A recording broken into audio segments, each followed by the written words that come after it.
विश्वानि देव सवितरुद्रुतानि परासु यद्भद्रं तन्नयासु। ओम वेद प्रेमियों सुधी श्रोताओं, संप्रति हम सब ऋग्वेद के षष्ठ मंडल के 20वें सूक्त के 8वें मंत्र की व्याख्या में प्रवेश करने जा रहे हैं।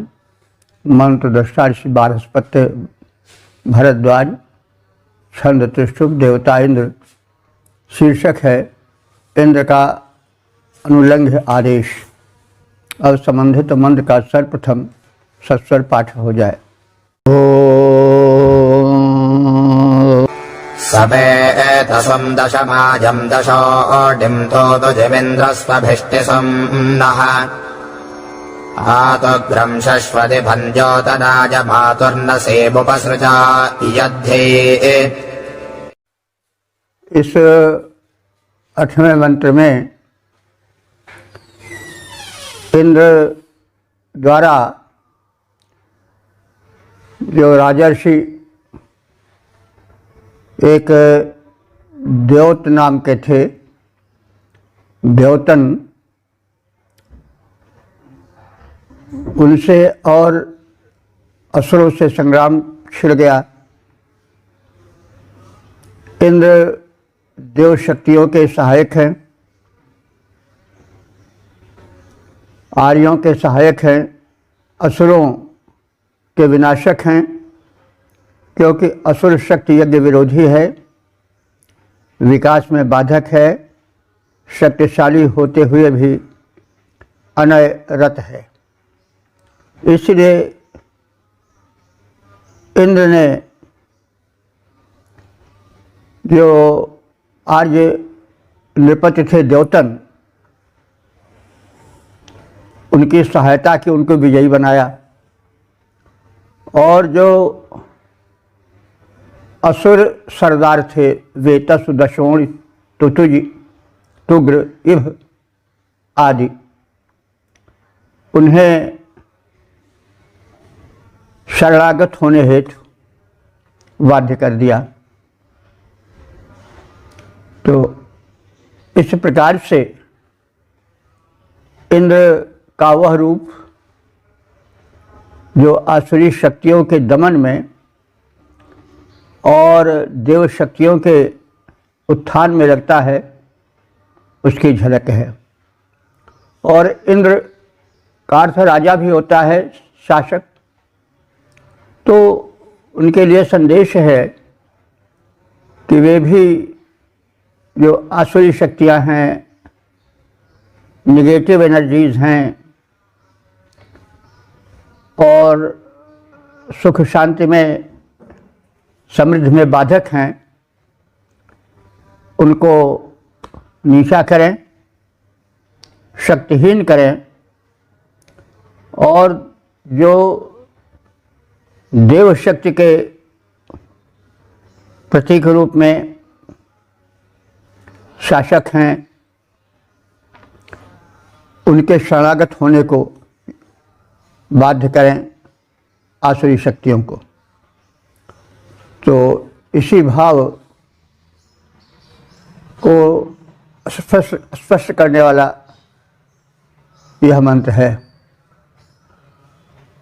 सह इंद्र, वह इंद्र, स्वमिष्टि सुमनः, इच्छित सुख प्रदाता है। जो सज्जन हैं, जो उपासक हैं, सत्व प्रवृत्ति के हैं, उनको इच्छित यानी मनोवांछित सुख प्रदान करने वाला है। इसी क्रम में उसने दश मायम वेतसुम, 10 मायम माने 10 प्रकार की माया, यानी कई प्रकार की माया, छल कपट जानने वाले वेतसुम, वेतसु नाम के कपटी असुर को, और दशोणिम, दशोणी नाम के असुर को, तुजिम, तुतिजी नाम के असुर को, तुग्रम, तुग्र नाम वाले असुर को, इभम, इभ नाम वाले असुर को, द्योतनाय देव या आर्य राजा द्योतन के पास शरणागत रूप में जाने हेतु उप आश्रय यानी विवश कर दिया। इसके लिए उपमा दी जा रही है कि मातुः न, माता के समान जैसे शिष्य जाने को विवश हो जाता है, क्योंकि बिना माता के पास गए उसको दुग्ध नहीं मिल सकता है, इसलिए वह माता के पास जाएगा। तो जैसे मातुः न, माता के पास जाने को जैसे शिशु विवश हो जाता है, वैसे ही कथित असुर द्योतन नाम के राजर्षि के शरणागत होने को, उसके पास जाने को विवश कर दिए गए इंद्र के द्वारा, यानी वो परास्त हुए और शरणागत हेतु विवश कर दिए गए। तो अभिलषित सुख प्रदाता इंद्र ने बेतसु, दशौणी, तूतुजी, तुग्र और इभ नामक असुरों को राजा द्योतन के निकट गमन के लिए उसी प्रकार विवश कर दिया जिस प्रकार शिशु माता के पास जाने के लिए विवश हो जाता है इंद्र शक्ति संपन्न और है मनोवांछित फलदाता, है इंद्र शक्ति संपन्न और है मनोवांछित फलदाता। कोई भी आदेश न उसका उल्लंघन है कर पाता। द्योतन नृप के निकट गमन को असुर विवश थे, सब वैसे पुत्र जनन के निकट गमन को विवश दिखता है जैसे। ओम वेद प्रेम सुधे श्रोताओं, संप्रत हम सब ऋग्वेद के षष्ठ मंडल के 20वें सूक्त के 9वें मंत्र की व्याख्या में प्रवेश करने जा रहे हैं। मंत्र दृष्टारिष बारहस्पत्य भरद्वाज, छंद त्रिशुभ, देवता इंद्र। शीर्षक है इंद्र के सधे हुए अश्व। अब संबंधित मंत्र का सर्वप्रथम सस्वर पाठ हो जाए। स एं स्पृधो वनते अप्रदेतो बिभ्रद्वज्रं वृत्रहणङ्गभस्तौ तिष्ठद्धरे अध्यस्ते भगर्ते वचो जुजावहत इन्द्रमृष्वम्। इस 9वें मंत्र में शत्रुओं के विनाश क्रम में और सज्जनों के रक्षण क्रम में इंद्र की जो त्वरा होती है, जो उसकी तत्परता होती है, और उसके जो अश्व हैं वे कितने सधे हुए होते हैं, उसे एक गंतव्य तक पहुंचाने के लिए इस तथ्य का प्रकाशन है। गभस्तौ, गभस्तौ माने हाथों में, दोनों हाथों में। वृत्रहणम वज्रम, जब इंद्र वृत्तासुर के विनाश के लिए वज्र उठाता है, विभ्रत माने धारण करता है, तब अप्रतीत, वह अपराजित इंद्र अस्पर्धा, अस्पर्धा माने अस्पर्धी शत्रुओं को। अस्पर्धी शत्रु कौन? जो उसको ललकारते हैं, लाग डांट करते हैं कि मुझे जो करना है मैं करूँगा। तो इंद्र के बहुत विरोधी हैं, वृत्तासुर उसमें प्रमुख है। तो इंद्र सृष्टि का निर्माता है, नियामक है, और सृष्टि में द्वंद्वमयी स्थिति देखने को मिलती है, तो उसे अपने इस सृष्टि के संभालने के लिए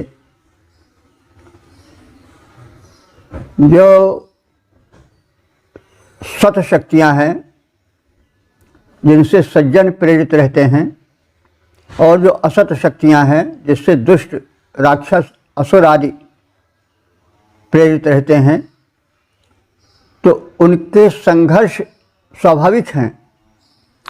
इस स्थिति में इंद्र को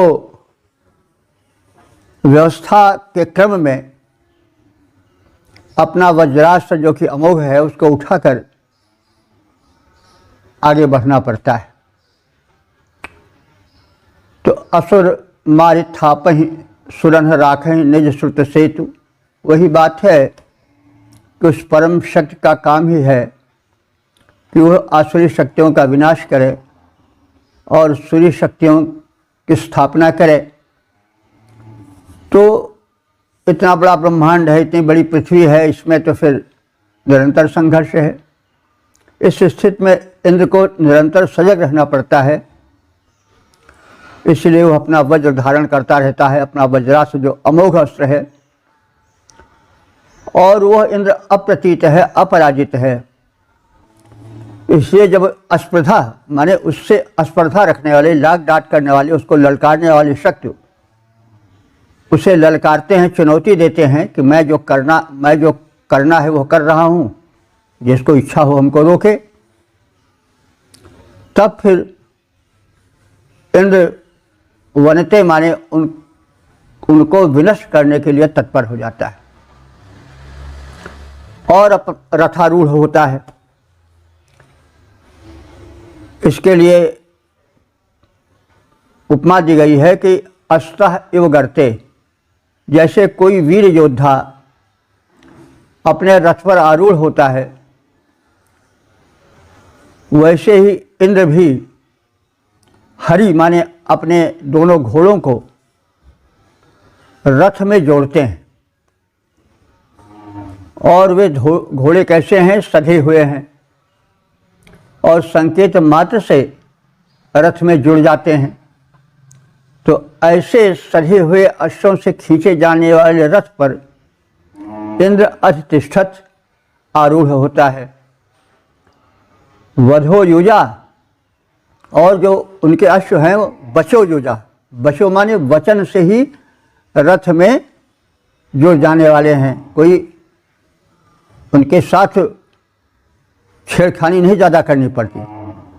जैसे कुछ कहे कि हाँ अब नस जाओ या संकेत किया, वैसे ही वे तुरंत सधे हुए यश रथ में इंद्र के जुड़ जाते हैं। और ऐसे सधे हुए अश्वों से युक्त रथ पर इंद्र सवार हो जाते हैं और ऋष्वम इंद्रम बहता, और उस समर्थ ऋष्व समर्थ इंद्र को उनके सधे हुए घोड़े रथ में खींचकर इंद्र को अभीष्ट तक पहुंचाते हैं, यानी गंतव्य तक ले जाते हैं। तो शत्रु संहारक वज्रपाण इंद्र, अस्पर्धा रखने वाले, लाग डांट करने वाले, जो दुष्ट दमनीय शत्रु हैं, उनको वह संहारोद्यत, उनको संहार करने के लिए वह समुद्यत हो जाता है। तो वे शूरवीर इंद्र इतदर्थ गंतव्य तक पहुंचने के लिए रथारूढ़ हो जाते हैं और वैसे ही रथारूढ़ हो जाते हैं जैसे कोई रथी रथारूढ़ होता है स्वाभाविक रीत से।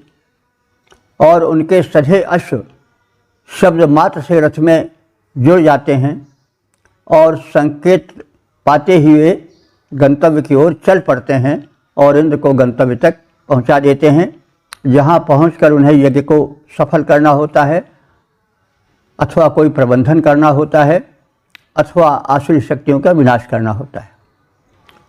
तो इंद्र का समय इस प्रकार से बहुत व्यस्त रहता है।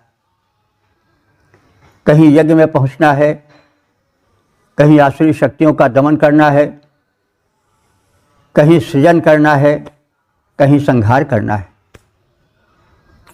तो इस रूप में एक कुशल शासक के भी गुण इंद्र के माध्यम से बता दिए गए हैं। उसे अपने शासन में, अपने राष्ट्र में सुव्यवस्था बनाने के लिए सदैव समुद्यत रहना चाहिए और उसका जो वाहन हो वो बड़ा चुस्त दुरुस्त हो, सधा हुआ हो, ताकि वो गंतव्य तक शीघ्र पहुंच सके। तो ये शासकों के लिए, आज के युग में कहें तो नेताओं, मंत्रियों, प्रधानमंत्रियों, राष्ट्रपतियों के लिए भी समझा जा सकता है। तो युग के हिसाब से नाम बदलते रहते हैं, शक्ति तो एक सी ही रहती है। तो इंद्र वज्रधर अरिहंता का बल है अपरंपार। इंद्र वज्रधर अरिहंता का बल है अपरंपार। अस्पर्धारत द्वेषी रिपु दल का करते ये संहार। वचन मात्र से सधे अश्व उनके रथ में जुड़ जाते। वे संकेत मात्र से गंतव्य स्थल तक उनको पहुंचाते। ओम वेद प्रेमियों, सुधीर श्रोताओं, संप्रति हम सब ऋग्वेद के षष्ठ मंडल के 20वें सूक्त के 10वें मंत्र की व्याख्या में प्रवेश करने जा रहे हैं। मंत्र दृष्टा इस बारहस्पत्य भारद्वाज, छंद त्रिष्टुप, देवता इंद्र, शीर्षक है युद्धवीर और दानवीर इंद्र। अब संबंधित मंत्र का सर्वप्रथम सस्वर पाठ हो जाए। समेव देव सानव्य इन्द्र प्रभो नमस्तवन्त एनायज्ञैः सप्तयत्पुरः शर्मशारदेर्धर्धन्दासेः पुरवत्साय शिक्षन्। इस 10वें मंत्र में युद्धवीर और दानवीर इंद्र के रूप की झलक दिखाई गई है। इंद्र याज्ञिकों की रक्षा करता है और यज्ञ विरोधियों का विनाश करता है, उन्हें दंडित करता है। इंद्र हे सर्वस्वामिन भगवान इंद्र देवता, ते तुम्हारे अवसा संरक्षण द्वारा हम उपासक नव्या माने नवीन और धनेश्वर्य प्राप्ति हेतु नवीन स्तुतियों द्वारा तुम्हारी प्रार्थना करते हैं। एतदर्थ एना यज्ञैः, इस यज्ञ द्वारा अस्तवते स्तुति किए गए तुम, यत जब दासी माने यज्ञ विरोधी दस्युओं और उनकी प्रजाओं को हन माने तुम नाश करते हो। यानी हम तुम्हारे उपासक जो यज्ञ कर्मी हैं उनको तुम धन देते हो, और जो यज्ञ विरोधी दस्यु शत्रु असुर आदि हैं उनको तुम विनष्ट करते हो। यह तुम्हारा इतिहास रहा है। पुरकुत्स नाम के राजर्षि को शिक्षण धनैश्वर्य देते हुए तुमने शारदी शरद नामधारी असुर की सप्तपुरा 7 पुरियों को शर्म दर्द वज्र से ढहा डाला था। तो हे इंद्र, हम उपासक तुम्हारे द्वारा सुरक्षित संरक्षित होकर नवीन धनोपलब्धि हेतु तुम्हारी उपासना करते हैं, यज्ञ के पुण्य कर्म करते हैं। यज्ञ देवशियों को दंडित कर तुमने पुरकुश नाम के नृप को प्रभुत धनेश्वर्य प्रदान किया था और शरद नाम के असुर की 7 पुरियों को तुमने वज्र द्वारा ढहा दिया था, तोड़ फोड़ डाला था। तो इस प्रकार से उपासकों को धनैश्वर्य देने और जो यज्ञ विरोधी हैं उनको दंडित करने में शक्ति के प्रयोग में इंद्र के वीर रूप का प्रदर्शन है और भक्तों के संरक्षण और दान देने में उनके दानवीर रूप का कथन है, प्रकाशन है। तो हे इंद्र, हम उपासक गण तुम्हारे द्वारा सुरक्षित होकर नवीन धन धान्य वैभव प्राप्त हेतु तुम्हारी उपासना करते हैं, यज्ञ कर्म करते हैं। याजक यज्ञों से तुम्हारी उपासना करते हैं। देखिए, भगवान कोई चापलूस पसंद नहीं है कि उनकी स्तुति करोगे तभी खुश होगे। यज्ञ करो, यज्ञ करने का मतलब हुआ कर्मशील बनो, क्योंकि यज्ञ के द्वारा सृष्टि का परिपालन, पोषण, संरक्षण होता है। इस विषय में स्थान स्थान पर प्रसंगानुकूल हम कहते भी आ रहे हैं कि ये सृष्टि जो है वायु, जल, अग्नि, तेज, पृथ्वी, आकाश आदि तत्वों से बनी है। यही देव हैं और इन्हीं तत्वों से प्राणियों के शरीर बने हैं, हमारे शरीर बने हैं। तो इसी प्रकार से प्रकृति के द्वारा निर्मित शरीर की सुरक्षा के लिए प्रकृति की उपासना यज्ञ द्वारा की जाए। तो यज्ञ द्वारा एक तो पर्यावरण प्रदूषण समाप्त होता है, प्रकृति में शक्ति आती है, वही देव शक्ति का प्रबल होना हुआ। दूसरी ओर जो दैत्य रूप वायरसेस होते हैं, कीटाणु होते हैं, उनका विनाश होता है। और इस प्रकार से उस परम शक्तिमान इंद्र, नियामक इंद्र, परमात्मा इंद्र की सृष्टि की सुरक्षा होती है। और उसका उद्देश्य यही है कि उसकी निर्मित जो ये सृष्टि है वो सुरक्षित रहे। कोई भी निर्माता चाहता है कि उसका निर्माण बना रहे, उसमें प्रगति रहे, उसमें सुरक्षा रहे।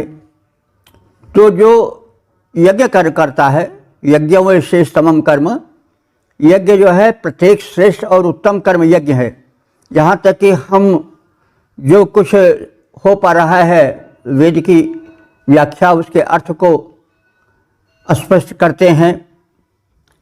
ज्ञानियों, उपासकों, जिज्ञासुओं तक पहुँचाने की चेष्टा करते हैं। और जिज्ञासु जन, उपासक जन, विज्ञ जन जो सुनते हैं वो भी यज्ञ कर रहे हैं। यह ज्ञान यज्ञ है। ज्ञान यज्ञ को गीता में सर्वश्रेष्ठ यज्ञ बताया गया है। यज्ञ के विपुल रूप हैं द्रव्य यज्ञ, ज्ञान यज्ञ, योग यज्ञ आदि। तो इस प्रकार से इंद्र यज्ञ प्रियों की रक्षा करता है और जो यज्ञ के विरोधी हैं उनका संहार करता है, क्योंकि वे सृष्टि के संतुलन में बाधा उपस्थित करते हैं। इसलिए वे बाधक होने से इंद्र के उस नियामक के शत्रु बन जाते हैं। जो यज्ञ करते हैं, लोक मंगल के कृत्य करते हैं, पर्यावरण के शोधन का कृत्य करते हैं, वे उस परमात्मा के सृष्टि में सुव्यवस्था, संरक्षण और संपन्नता लाने के हेतु सचेष्ट दिखलाते हैं, तो इंद्र के वे प्रिय होते हैं। इंद्र उनकी सुरक्षा करता है और विरोधी शक्तियों का विनाश करता है। तो हे इंद्र, हम उपासक तुम्हारे द्वारा सुरक्षित होकर नवीन धन के लिए, वैभव के लिए, ऐश्वर्य के लिए तुम्हारी उपासना करते हैं। याजक गण यज्ञों से तुम्हारी उपासना करते हैं। यज्ञ द्वेषियों असुरों को दंडित कर तुमने पुरकुत्स नाम के राजर्षि को, जो यज्ञशील था, उसको धन वैभव प्रदान किया है। और शरद नाम के असुर को, जो यज्ञ विरोधी था, उसकी 7 पुरियों को वज्र द्वारा तोड़ फोड़ डाला था, विदीर्ण कर दिया था। संपन्न सुरक्षित रहें इसलिए करते विनय तुम्हारी, हम संपन्न सुरक्षित रहें इसलिए करते विनय तुम्हारी। यज्ञों से करते उपासना, याजक सकल सुखारी। यज्ञ विरोधी पर पुरकुत्स नृपति धन पाया। दंडित यज्ञ विरोधी, जो यज्ञ विरोधी थे वे दंडित हुए। दंडित यज्ञ विरोधी पर पुरकुत्स नृपति धन पाया। वज्रघात से शरदासुर की 7 पुरी ढहाया।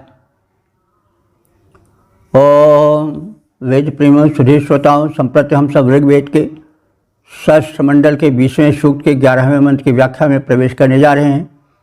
मंत्र दृष्टा इस बारहस्पत्य भरद्वाज, छंद त्रिष्टुप, देवता इंद्र, शीर्षक इंद्र के वीर कृत्य। अब संबंधित मंत्र का सर्वप्रथम सस्वर पाठ हो जाए। त्वं रथ इन्द्र भोर्व्याघोर्वरिभस्यन्नृशने काव्याय परानववास्तमनुदेयं महे पित्रे ददाथ स्वन्नपातम्। इस 11वें मंत्र में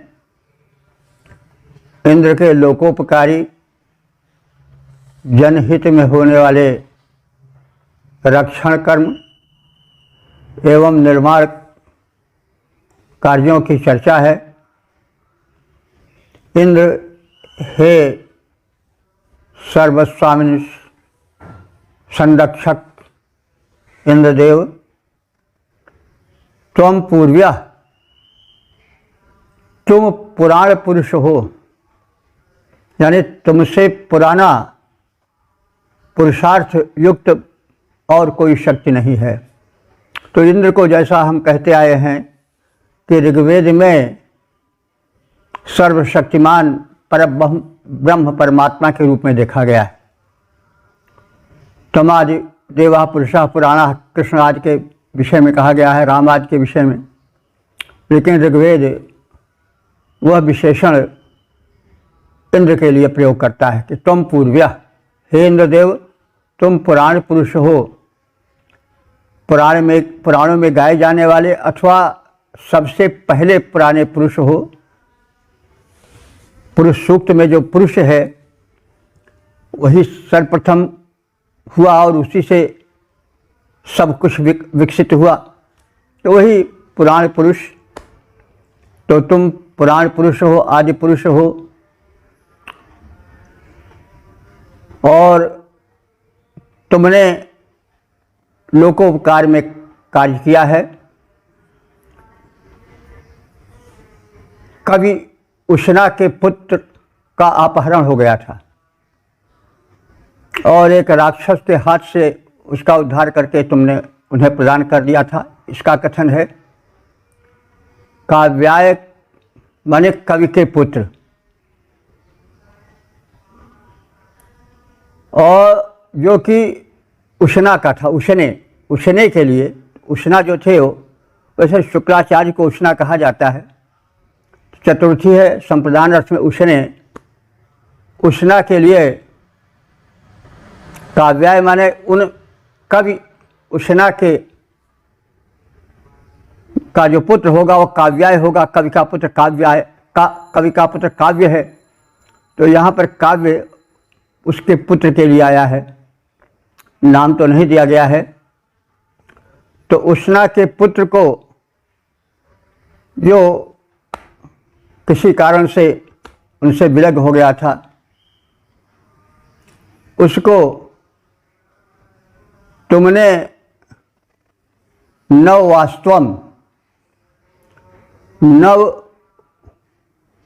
नाम के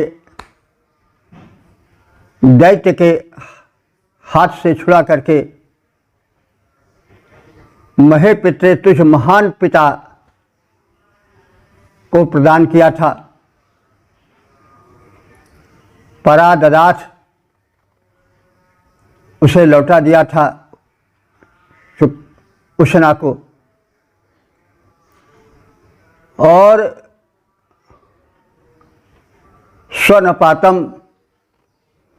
स्वनपातम माने जो गिरता नहीं था, पराजित नहीं होता था, ऐसे उस नववास्तु को पराजित किया था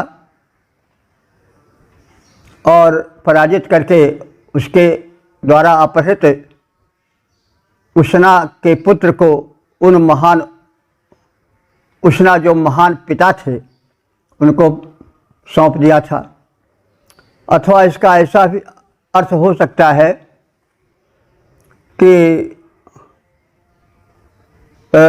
नववास्तवम नए वास्तुकला से बने हुए पक्के घर को, पुष्ट मकान को तुमने, जो कि न पातम माने नहीं गिरने वाला था, नहीं बड़ा पुष्ट था, उसको महे पितरे घर के बड़े पालक को यानी घर के मुखिया को प्रदान किया। तो इंद्र जो है वह राजा भी है, शासक भी है, और शासक को भी इंद्र कहा जाता है। तो शासक की ओर संकेत है कि वह गृहहीनों को नया बना बनाया पक्का मकान दे।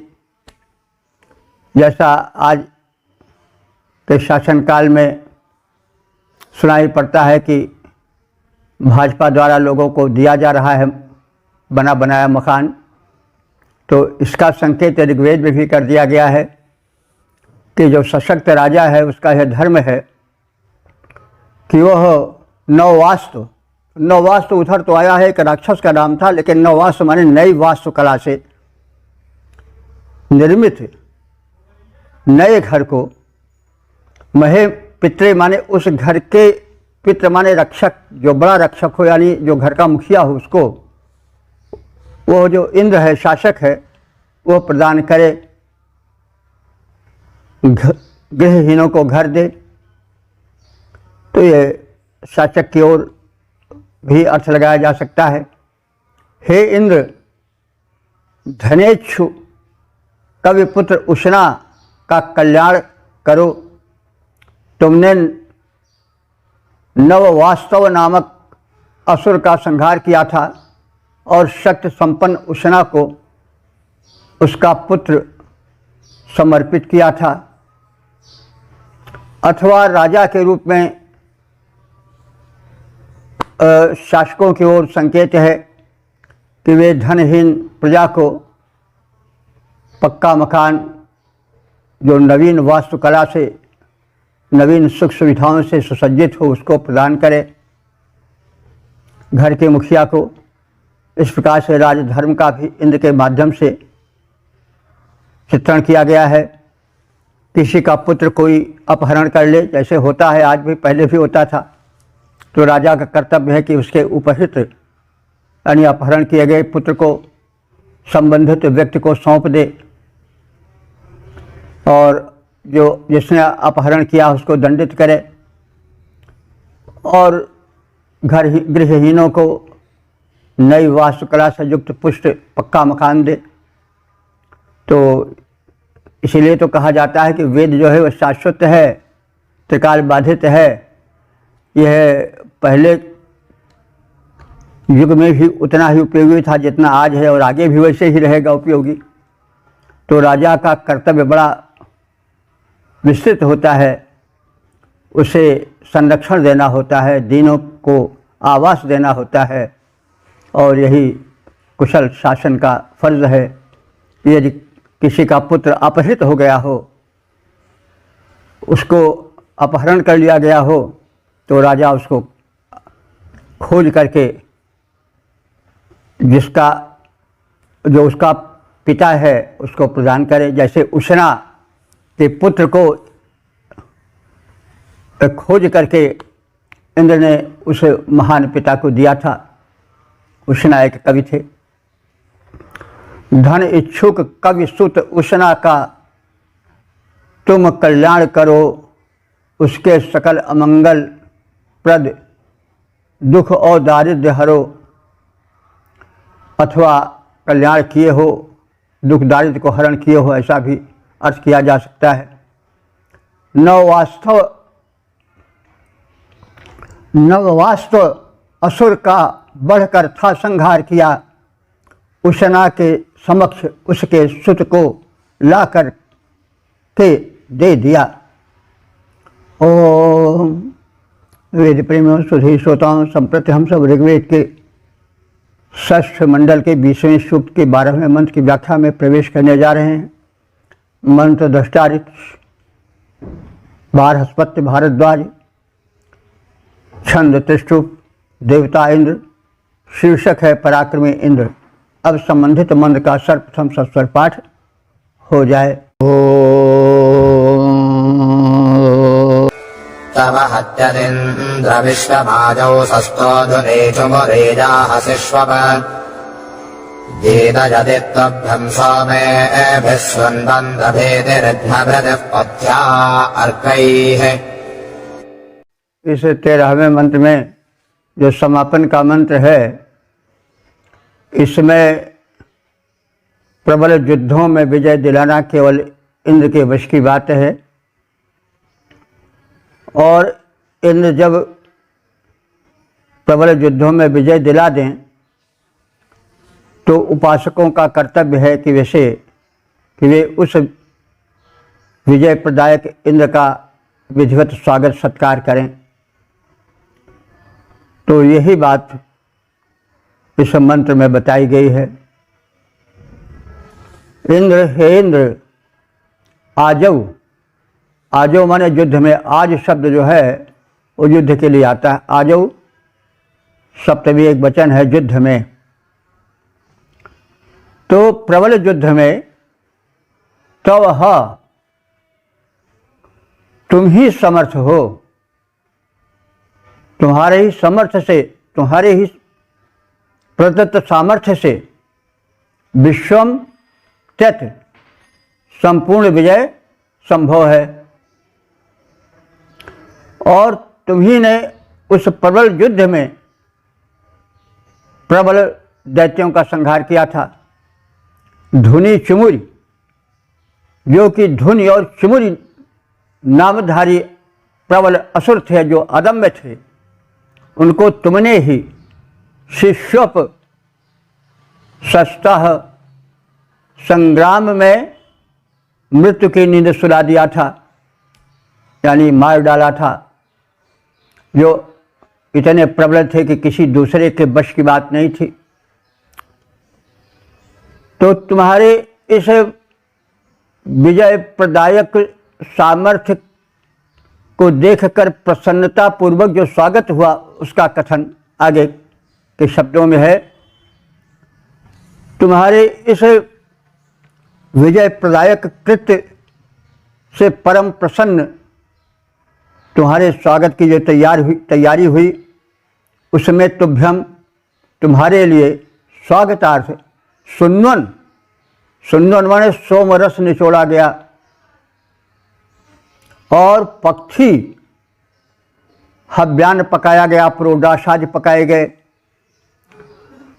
एधम भृति, समिधा को लाने वाले पकाने के साधन को, काष्ठ आदि को एकत्र करने वाले, सोम निचोड़ने वाले और पकवान बनाने वाले, प्रोडाश आदि पकाने वाले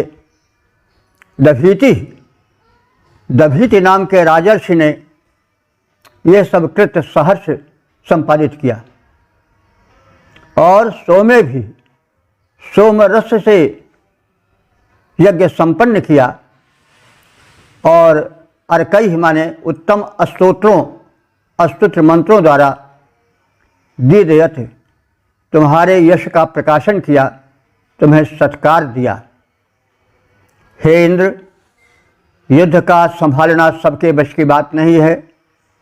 प्रबल युद्ध तुम ही संभाल सकते हो, तुम्हारे ही बलबूते की है बात है। प्रबल युद्ध में तुमने धुनी और चमुरी नाम के असुरों का वध करके उन्हें रणक्षेत्र में मौत की नींद सुला दिया।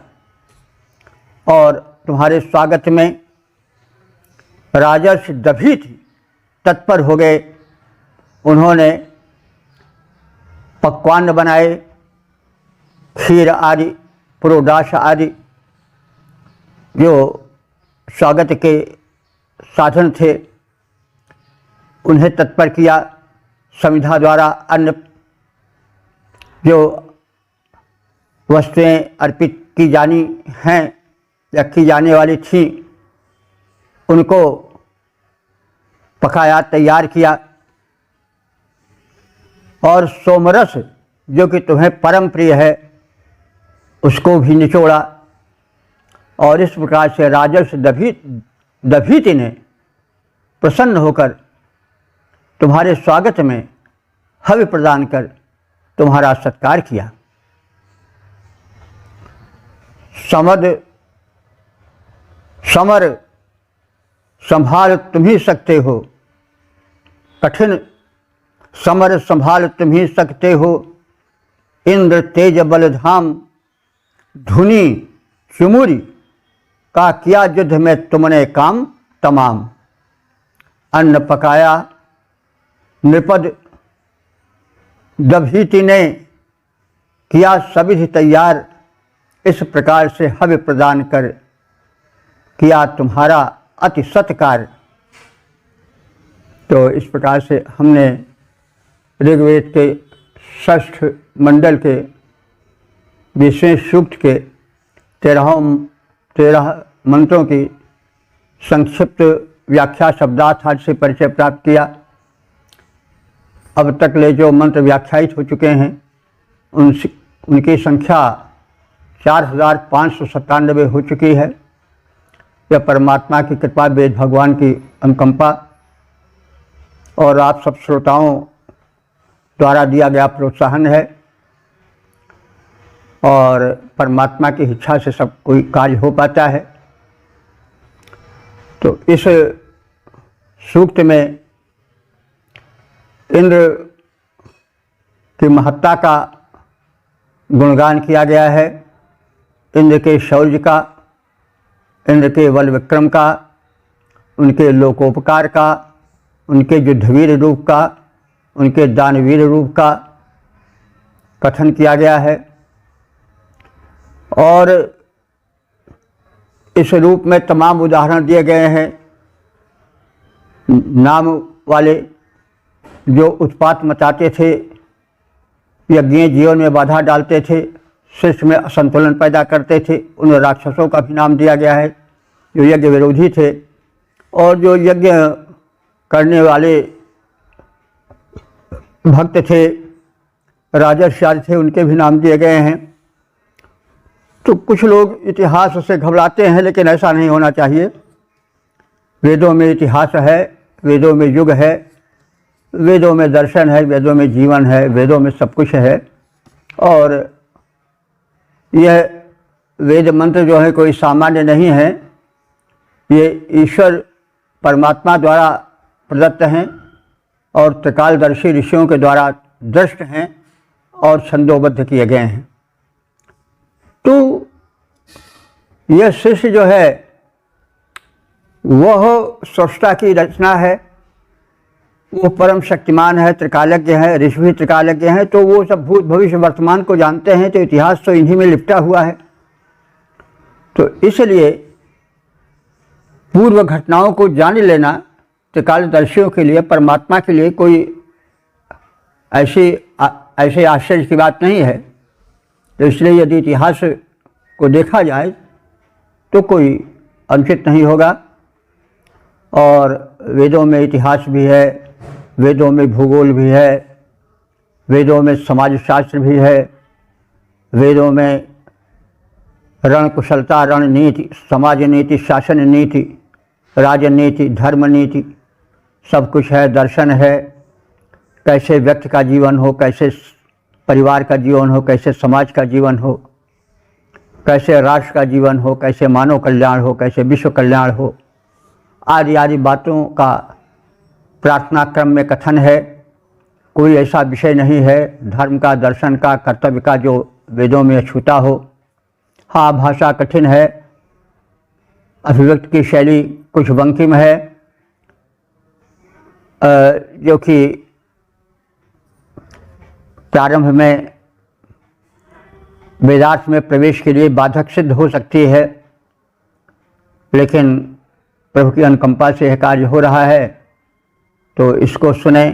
हम थोड़ा कह पा रहे हैं और जो श्रोतागण हैं, विद्वद्गण हैं, उसको अधिक सरल और सुस्पष्ट बनाकर प्रस्तुत करें, तो इससे हमें बड़ी प्रसन्नता होगी, भगवान को भी प्रसन्नता होगी। तो इंद्र के विविध रूपों का चित्रण है।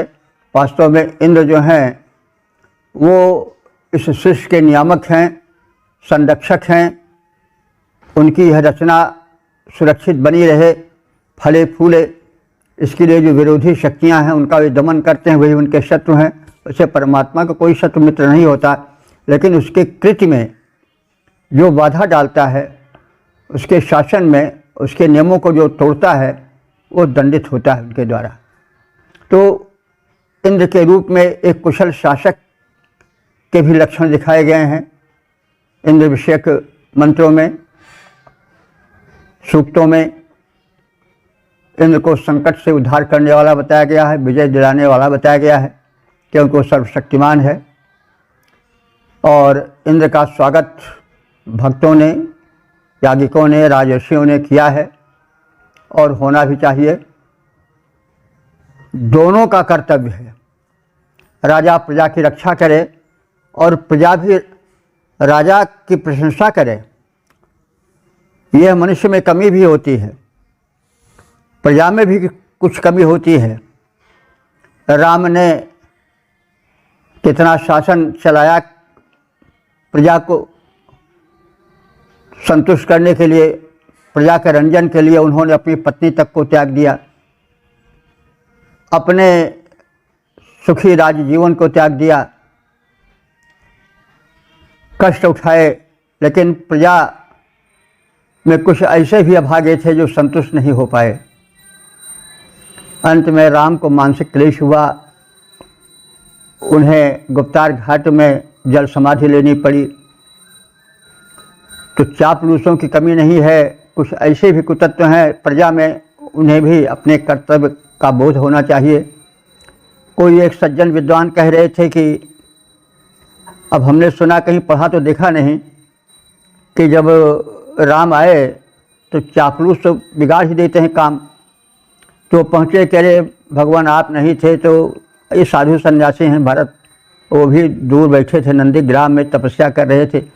प्रजा आप होते तो प्रजा का दूसरा रूप होता। तो वो एक प्रकार से राम की चापलूसी थी, लेकिन भरत की मतलब निंदा ही थी। राम के सामने उनका